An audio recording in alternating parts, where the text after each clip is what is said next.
June 26, 1943, skies over France. Captain Robert S. Johnson struggles to keep his P-47 Thunderbolt airborne, while a German Focke-Wulf Fw 190 fighter systematically destroys it. 200 rounds of 20mm ammunition pierce its fuselage. The cockpit explodes into fragments of glass and metal. His body is wounded by shrapnel. Flight control barely responds. By all aviation standards, he should be dead. The plane should be crashing in flames. But against all odds, Robert Johnson flies that mutilated Thunderbolt back through 200 miles of enemy territory and lands in England. This is the story of the hardest-to-kill pilot of World War II and the plane that simply refused to die.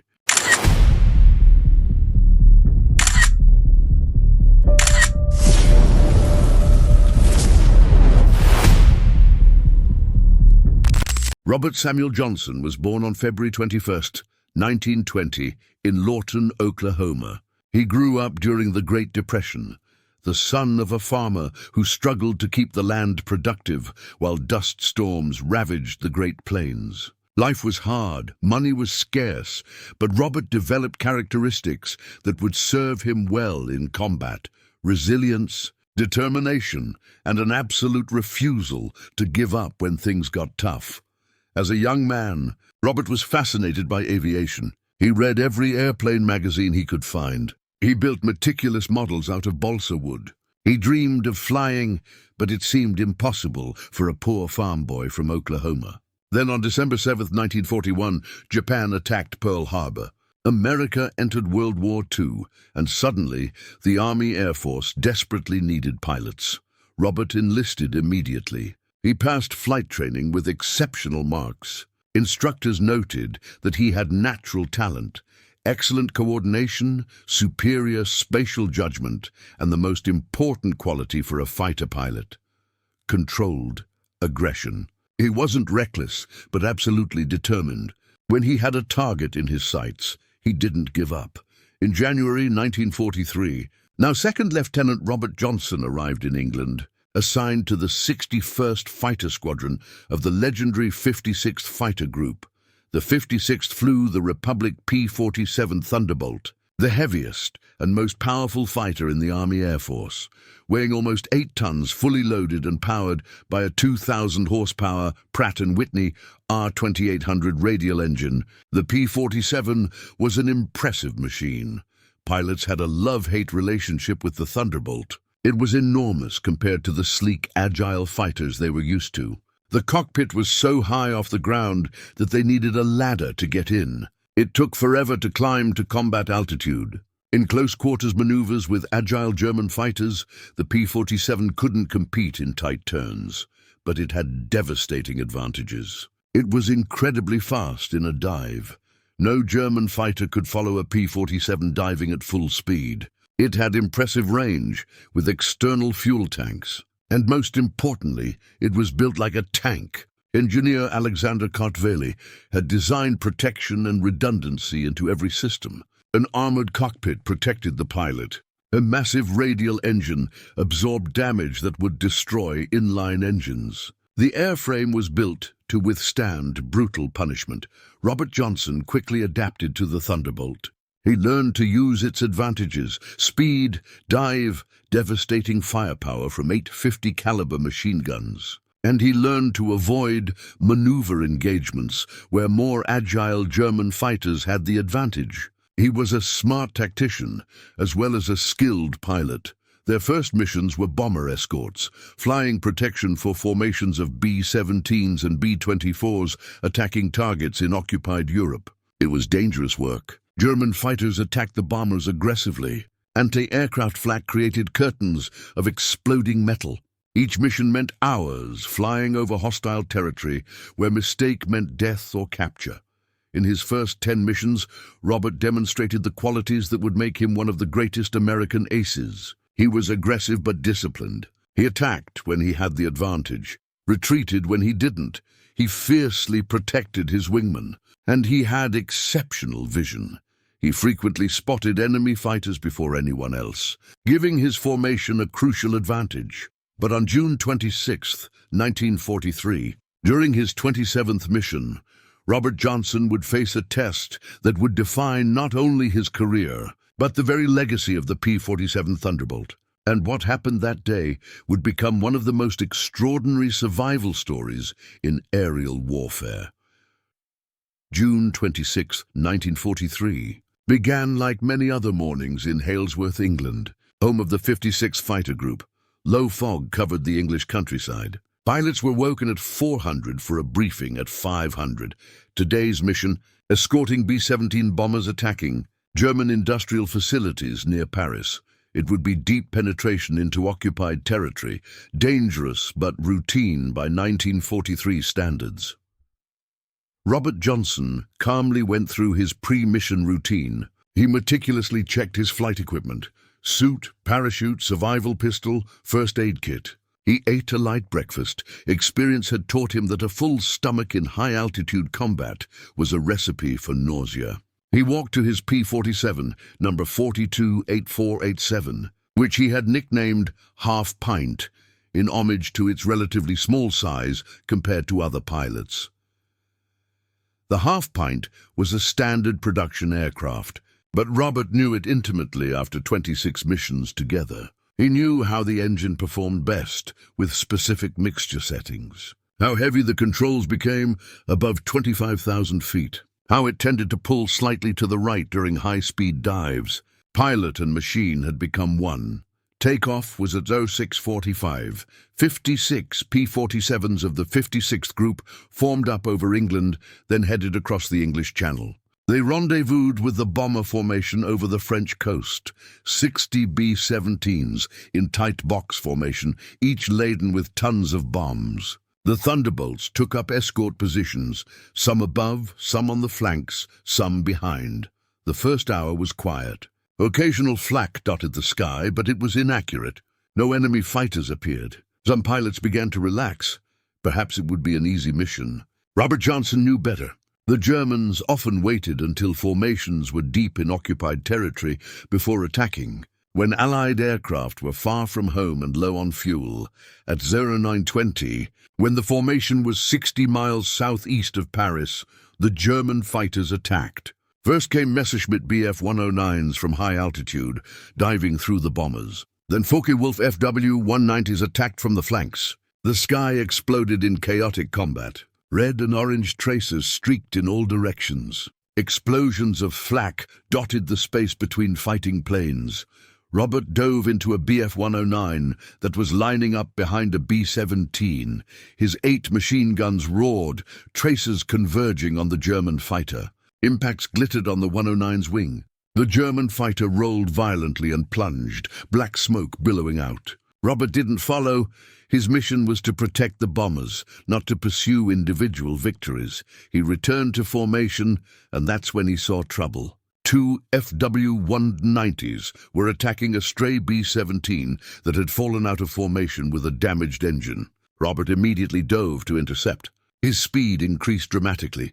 The P-47 accelerated like a rocket in a dive. He positioned himself behind the nearest Fw-190 and opened fire. The German pilot saw the tracers and pulled up in a tight turn. Robert followed, but the Fw-190 was more agile at low speeds. The German rolled and dived, then pulled up again. Robert tried to follow, but the P-47 was too heavy for tight maneuvering combat. He was losing position. That's when he made a critical mistake.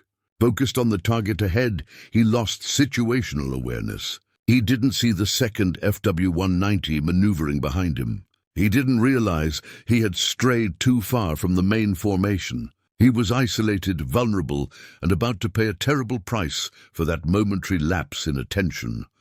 Robert's first warning was the sound. A sound no pilot ever wants to hear.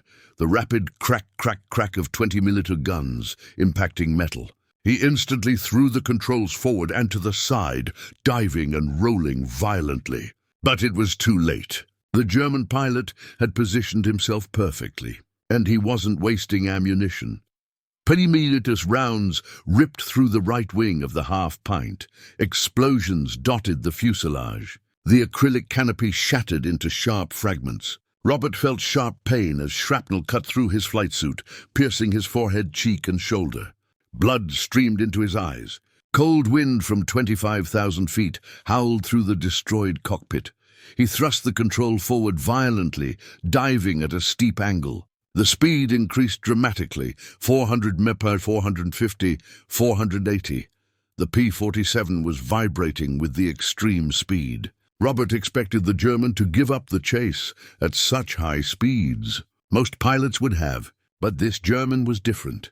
He pursued relentlessly, firing burst after burst. More impacts hammered the Thunderbolt.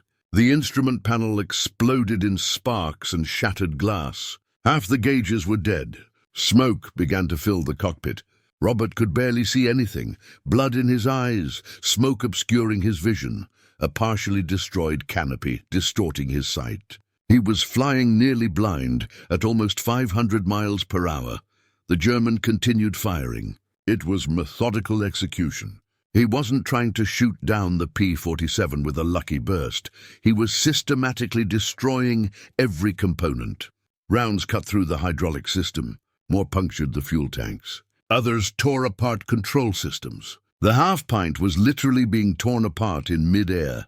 Robert tried everything. He rolled violently, left then right. He pulled up on a steep climb, then dove back down.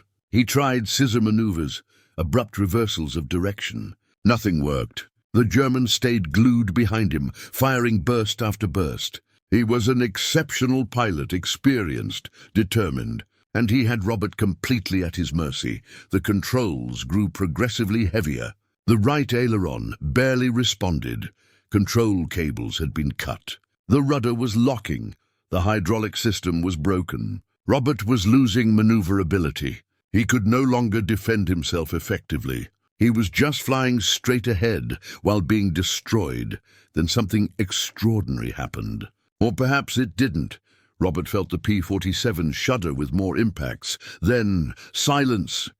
The German guns stopped. Robert looked back through the smoke and debris to see the FW-190 still there, but not firing. The German flew alongside him for a moment, so close that Robert could see the pilot through the canopy. They made eye contact. The German pilot looked at the devastated P-47, then at the bleeding and wounded Robert. Then he did something unbelievable. He saluted, a pilot-to-pilot acknowledgement. Then he rolled and dove away. There were several theories as to why. Perhaps he had run out of ammunition. Perhaps he thought Robert was doomed anyway, and it wasn't worth wasting bullets. Or perhaps, just perhaps, it was an act of warrior's respect, acknowledging that Robert had fought bravely and deserved a chance to try to get home. Whatever the reason, Robert was free from pursuit. But his situation was desperate. He was 200 miles behind enemy lines in a severely damaged plane. He was wounded and bleeding. Half of his instruments were dead. The controls barely responded, and he had to navigate back to England flying almost blind. The odds of survival were virtually zero, but Robert Johnson wasn't about to give up. And the P-47 Thunderbolt was about to prove exactly which pilot was up to it. They called it indestructible. Robert Johnson took stock of his situation. It wasn't encouraging. Blood continued to trickle into his eyes, from wounds to his head. His right shoulder burned where shrapnel had pierced it. Icy wind from high altitude howled through the shattered canopy, making it difficult to breathe. His fingers were going numb from the extreme cold. The plane was in worse condition. Through the smoke and blurred vision, Robert could see large holes piercing the right wing. The fuselage behind him looked like Swiss cheese, dozens of 20mm cannon holes. Hydraulic fluid stained the side of the fuselage. The instrument panel was a smoldering ruin. He had only a few basic instruments still working: compass, altimeter, and airspeed indicator. Everything else was dead. The controls were heavily responsive. The right aileron barely moved, cables evidently cut or damaged. The rudder was locked, hydraulic cylinders destroyed. Robert had to use brute force with both hands just to keep the wings level. Every small course adjustment required tremendous effort. Worse, he wasn't sure of his exact position. He'd been in maneuvering combat for several minutes, losing track of direction and distance. He knew he was somewhere southeast of Paris, but exactly where, and which direction to the coast. If he flew the wrong way, he could end up deeper in occupied France or over Germany. He would run out of fuel and be forced to make an emergency landing in enemy territory. Robert made a decision. He would use the sun for basic navigation. The sun was to the west, England was to the northwest. He would turn the wrecked P-47 so that the sun was slightly to his right and maintain that course. It wasn't precise navigation, but it was something. Turning was a nightmare. With damaged controls, he had to carefully coordinate the throttle, aileron, and rudder. The P-47 wanted to roll violently to the right where the aileron was damaged. Robert had to maintain constant pressure on the control just to keep the wings level. His arms were already trembling from the effort. He also had to deal with blood loss. His wounds weren't fatal, but they kept bleeding. He used one hand to press against the wound on his forehead while piloting with the other, alternating when his arms grew too tired. He needed to keep the blood out of his eyes to see. Altitude was another problem. Robert was at 22,000 feet, high enough that the thin air made breathing difficult through supplemental oxygen. But with the canopy destroyed, icy winds were draining heat from his body dangerously fast. He needed to descend to warmer air, but descending meant being more vulnerable to anti-aircraft flak from the German ground, defenses that covered all of occupied France. He decided to descend gradually to 15,000 feet, low enough for warmth, high enough to avoid low-altitude flak. He descended slowly, 500 feet per minute, maintaining a northwest course. Each minute felt like an hour. His arms burned from the effort of gripping the controls. Blood loss was making him dizzy. The cold seeped through his flight suit, causing him to shiver uncontrollably.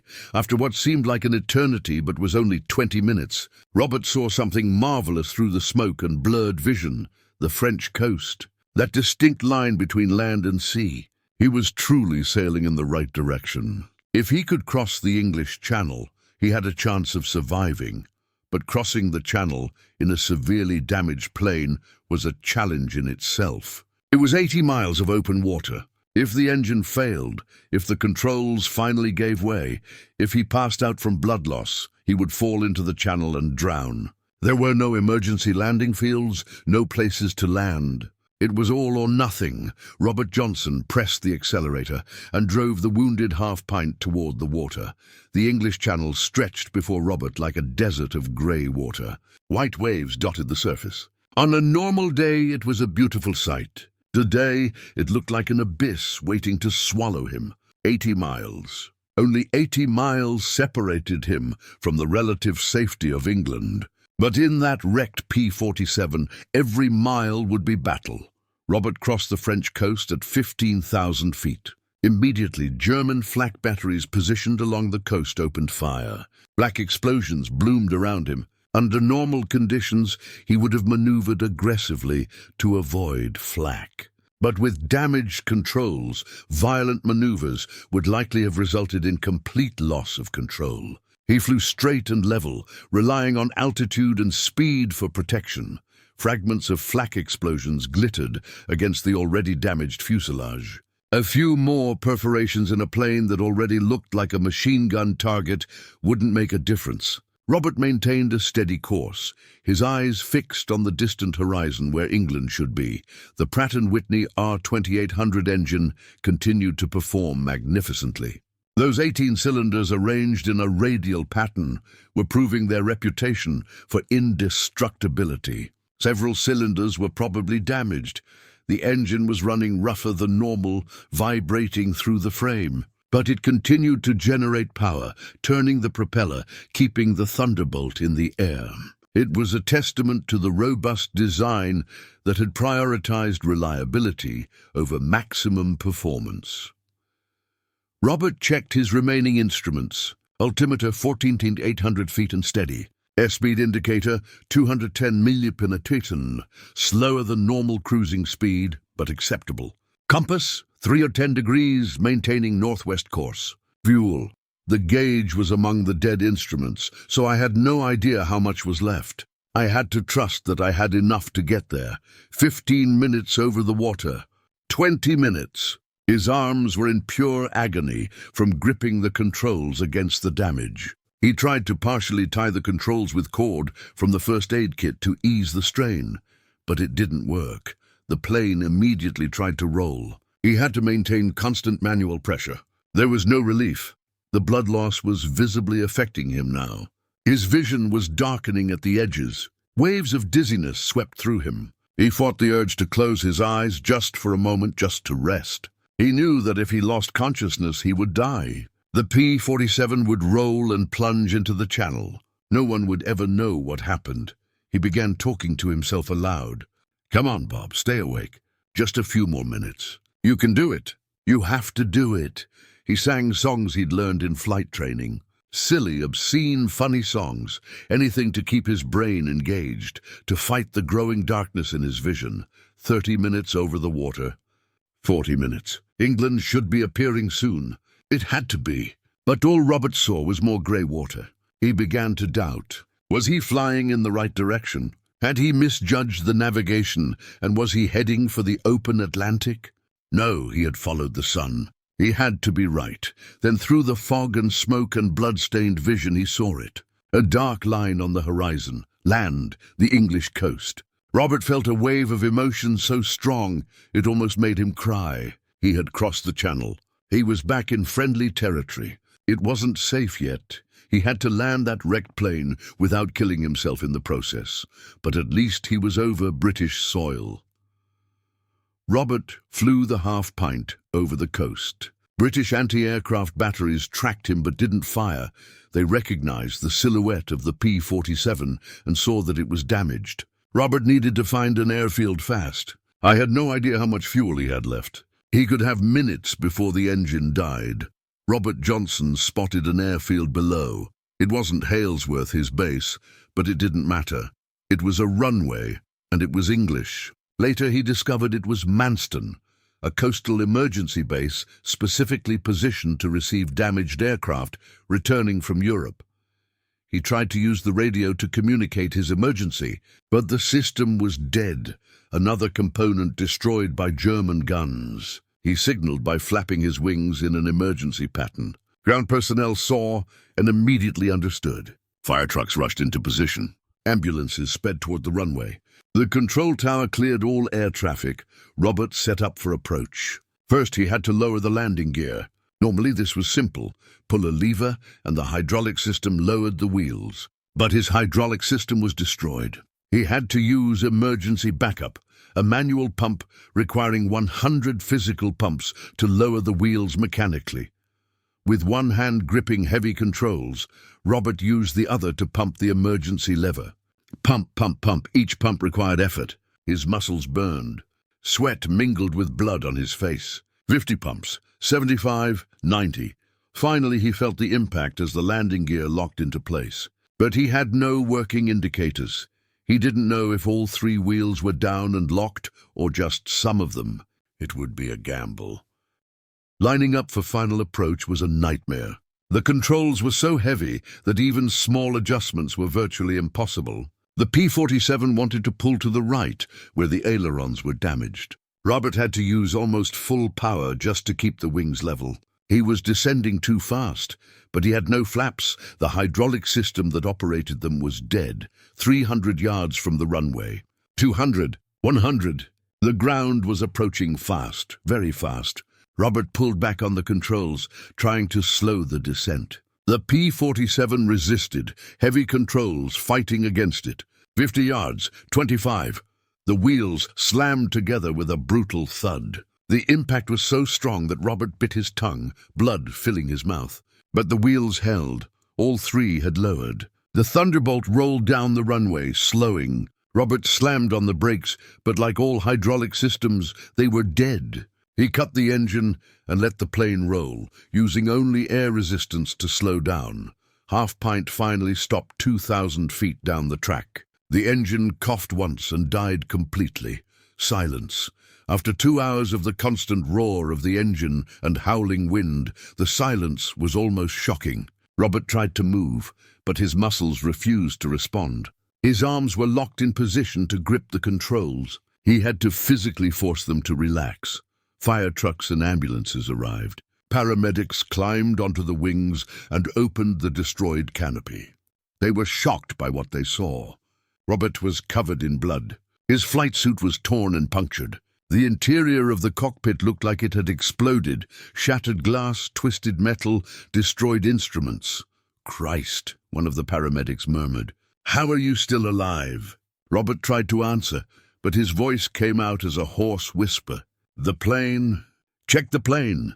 The paramedics gently lifted him from the cockpit and laid him on a stretcher. As he was being carried to the ambulance, Robert turned his head to look back at the half-pint one last time. What he saw shocked him even through his exhaustion and pain. The P-47 looked like it had been through a shredder. The right wing was riddled with over 20 large holes. The fuselage literally had hundreds of gun and machine gun perforations. The canopy was completely destroyed. Fluids were leaking from multiple systems. It was a miracle the plane had flown at all, much less 200 miles back across the English Channel. Robert Desm. He gasped as he was being carried to the ambulance. But he had survived the impossible. And the story of his flight was only beginning to spread. While doctors treated Robert's injuries at the base hospital, mechanics began a detailed inspection of the half-pint. What they discovered was extraordinary and alarming. The aircraft had absorbed damage that should have been absolutely fatal multiple times over. The maintenance chief, Major Thomas, personally conducted the inspection with a team of engineers. They documented every perforation, every damaged system, every destroyed component. The final report would be used in maintenance training for years. They began with a basic count of impacts. After marking each visible perforation with chalk, they tallied the total: 21 20mm cannon holes and over 200 machine gun perforations. The concentration of damage was unbelievable. The right wing alone had been hit by 8 cannon rounds. The fuselage had taken 13 more. It was as if the German pilot had systematically targeted every critical section. The canopy was a complete wreck. The thick acrylic had been shattered by multiple impacts. Fragments had flown through the cockpit like machine gun fire. It was a miracle that Robert hadn't been blinded or killed instantly. The seat armor behind him had stopped several rounds that would otherwise have gone through his back. The instrument panel looked like a battlefield. Gauges were shattered. Wiring was cut. Electronic components were melted or disintegrated. Of 23 instruments, only 3 remained functional. Robert had flown 200 miles, essentially blind, relying only on a compass, altimeter, and airspeed indicator. The hydraulic system was a complete loss. Multiple rounds had punctured the main reservoir. Hydraulic lines were severed in at least 8 places. Fluid had completely leaked out. All hydraulically operated systems, flaps, brakes, propeller controls, were inoperative. The fact that Robert had managed to lower the landing gear via manual backup was extremely fortunate. The flight controls were critically damaged.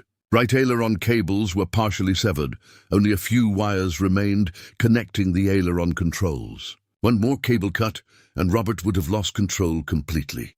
The rudder system was severely compromised. The elevator cables were intact but damaged. It was extraordinary that the plane had remained controllable in any way. The R-2800 engine had taken multiple hits. 3 cylinders were completely destroyed. Pistons seized, blocks cracked. 4 others showed partial damage. Of the original 18 cylinders, only 11 were functioning when Robert landed. Still, the engine had generated enough power to fly across the channel. It was a testament to the robust radial design. Radial engines could lose multiple cylinders and continue operating where inline engines failed with a single damaged cylinder. The fuel tanks showed multiple perforations, but the self-sealing tank design had worked exactly as intended. When a bullet pierced the tank, the inner rubber layer expanded and sealed the hole automatically. Robert had lost a significant amount of fuel, but not all of it. Enough remained to get home. The fuselage structure showed extensive damage, but the primary structural integrity remained intact. Main load-bearing beams were unaffected. Wing ribs and spars were punctured but not broken. The P-47 had been designed with massive structural redundancy. It could lose secondary components without structural collapse. Major Thomas completed his inspection and prepared a report. His conclusions were clear. This aircraft suffered the most extensive combat damage ever documented on any P-47 that remained flyable. That the pilot was able to return to base and land safely is an extraordinary testament to both the robustness of the aircraft's design and the exceptional skill of the pilot. The report was sent up the chain of command. Republic Aviation, the manufacturer of the P-47, received a detailed copy. Engineers studied the damage patterns, learned what had worked and what could be improved. The half-pint became a case study in aircraft survivability design, but the question remained, would the plane ever fly again? Major Thomas initially declared it a total loss, the damage too extensive for economical repair. But others argued that precisely because it had survived so much, it should be rebuilt as a demonstration of the P-47's capabilities. The decision was made. The half-pint would be completely rebuilt. It would be used on training missions, showing new pilots exactly how much punishment a P-47 could absorb. And it would always bear visible battle scars, metal patches where repairs had been made, permanent reminders of that unbelievable day in June 1943, while the half-pint was being rebuilt.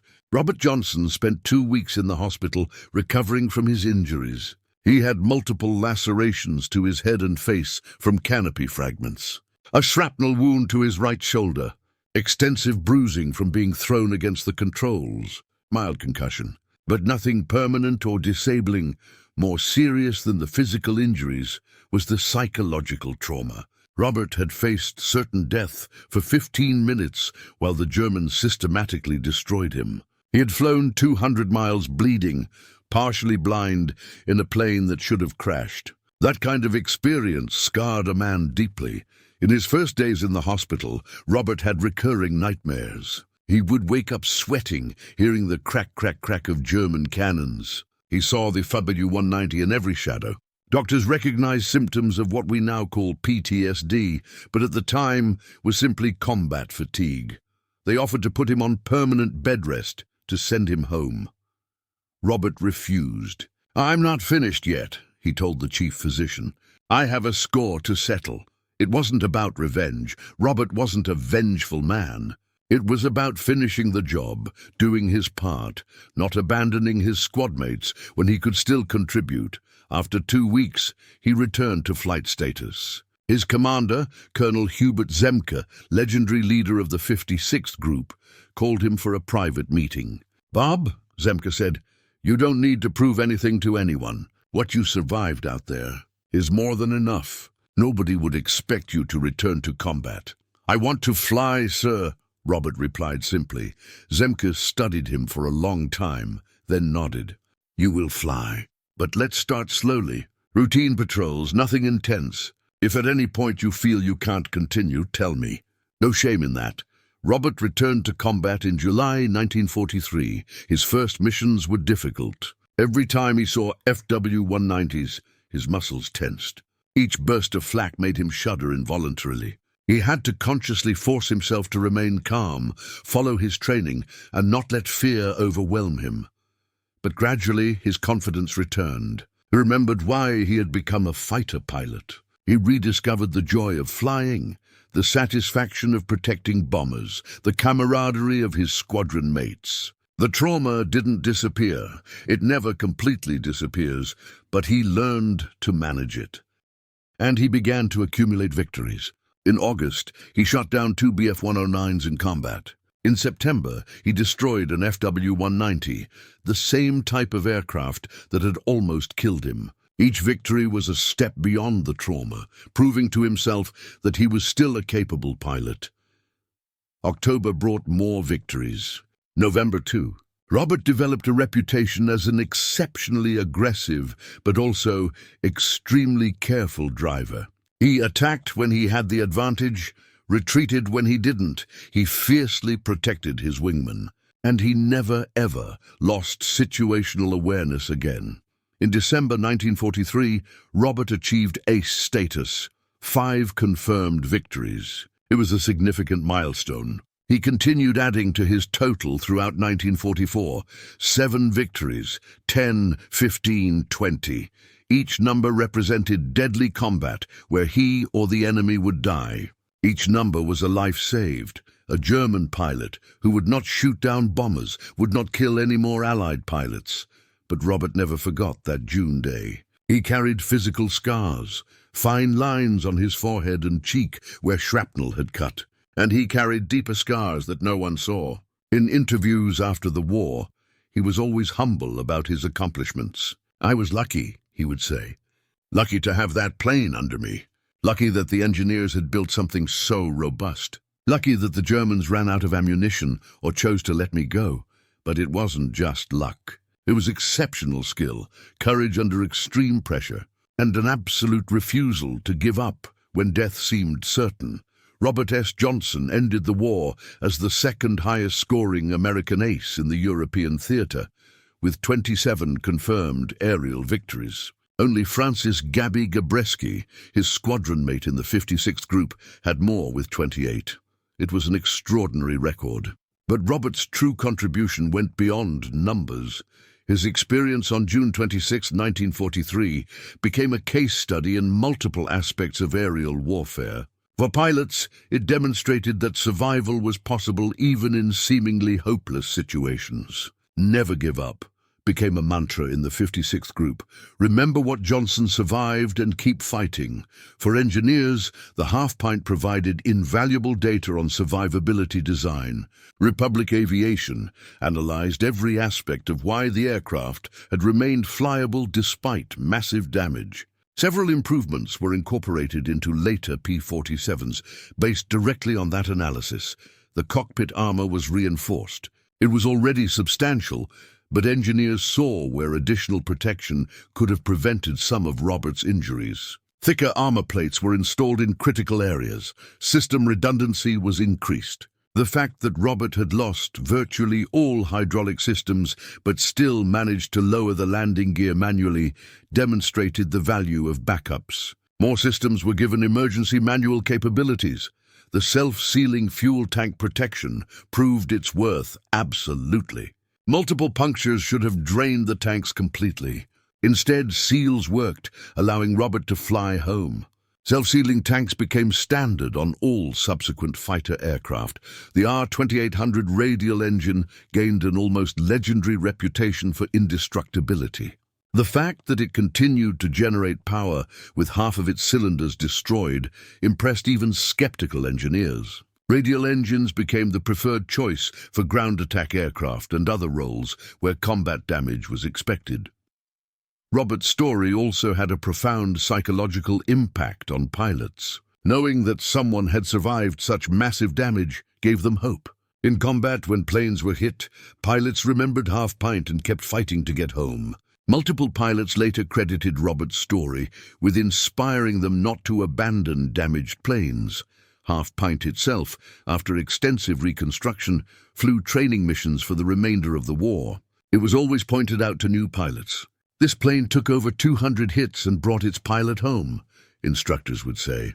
"That's what the P-47 can do. That's what you're flying." Trust it. After the war, Robert returned to the United States as a hero. He received multiple decorations, including the Distinguished Service Cross, the second highest American military decoration. But typical of his modest character, he rarely wore his medals and deflected credit for them. He worked as a test pilot for Republic Aviation for several years, helping to develop next-generation jets. He later became an executive in the aerospace industry. Eventually, he retired comfortably but never completely left aviation. He attended air shows, spoke to veterans groups, and wrote a memoir detailing his experiences. In interviews, Robert always returned to that day in June 1943. "It changed me," he admitted. "Confronting death so closely for so long, you don't come out of it the same. But it also taught me about resilience, human and mechanical. I learned that we can survive more than we think possible. That good design saves lives. That never giving up makes a difference. The original half pint, after its reconstruction and training service, was eventually retired. Parts of it were preserved in museums. Sections of the fuselage showing damage patterns were used in educational displays for decades. The story of Robert S. Johnson and the half pint resonates across decades because it embodies fundamental truths about engineering, human courage, and survival design that remain relevant today. For aerospace engineers, it remains a classic case study. Universities still teach about the P-47 in aircraft design courses. The principles that made the Thunderbolt so enduring, systems redundancy, pilot protection, robust airframe design, are incorporated into every modern military aircraft. The A-10 Warthog, a ground attack aircraft designed in the 1970s, traces a direct lineage back to the P-47's design philosophy. The decision to use radial engines instead of inline engines had lasting consequences. Radial engines were eventually replaced by jet engines, but the principle remained. Critical systems must be able to withstand damage and continue functioning. Modern military aircraft have massive redundancy. Multiple hydraulic systems, duplicated or triplicated flight computers, widely spaced engines so that a single hit cannot destroy them all. The self-sealing fuel tank protection developed for World War II aircraft has evolved into even more sophisticated systems. Modern tanks not only seal when punctured, but have inert nitrogen systems that prevent fuel from igniting. But the basic concept goes directly back to the tanks that saved Robert Johnson. For military pilots, the story remains inspiring. Every generation of aviators learns about Robert Johnson at some point in their training. The message is clear: never give up. Planes can survive unbelievable damage. Pilots can overcome severe injuries and trauma. Continuing to fight to get home is always worth it. The psychological aspect of the story should not be underestimated. PTSD in combat veterans is now recognized and treated seriously.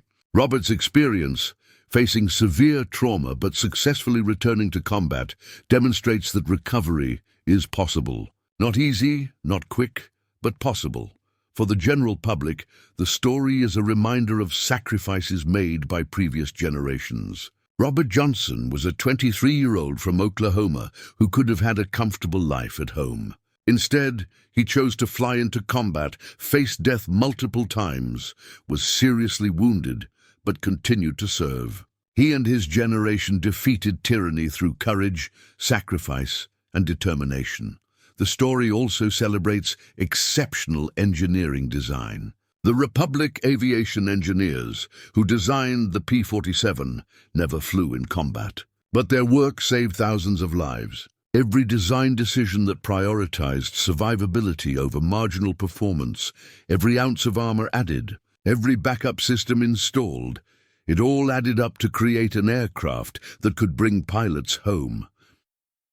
Robert S. Johnson lived until 1998, passing away at the age of 78. He saw aviation evolve from propeller-driven P-47s to supersonic jets and beyond. He saw design principles that saved his life incorporated into successive generations of aircraft. And he saw his story inspire countless pilots and engineers. At his funeral, former P-47 pilots, now in their 70s and 80s, came from all over the country to pay their respects. They shared stories of how Robert's experience had inspired them, how knowing that someone had survived the impossible had given them courage when their own planes were shot down. A veteran pilot summed it up perfectly. Bob Johnson taught us two things. First, that the P-47 was an incredible plane that could bring you home no matter what. Second, that the human spirit is even more indestructible. Bob could have given up at any moment on that hellish flight. He could have abandoned it. He could have quit. But he didn't. He kept fighting, kept flying, kept believing he would survive. And he did. Today, more than 80 years after that day in June 1943, the story remains powerful. It remains relevant. Because we still need examples of courage under extreme pressure. We still need reminders that good design saves lives. And we still need stories that demonstrate that the impossible is sometimes just difficult. Robert S. Johnson and his indestructible P-47 will continue to inspire as long as people value courage, exceptional engineering, and the triumph of the human spirit over impossible circumstances.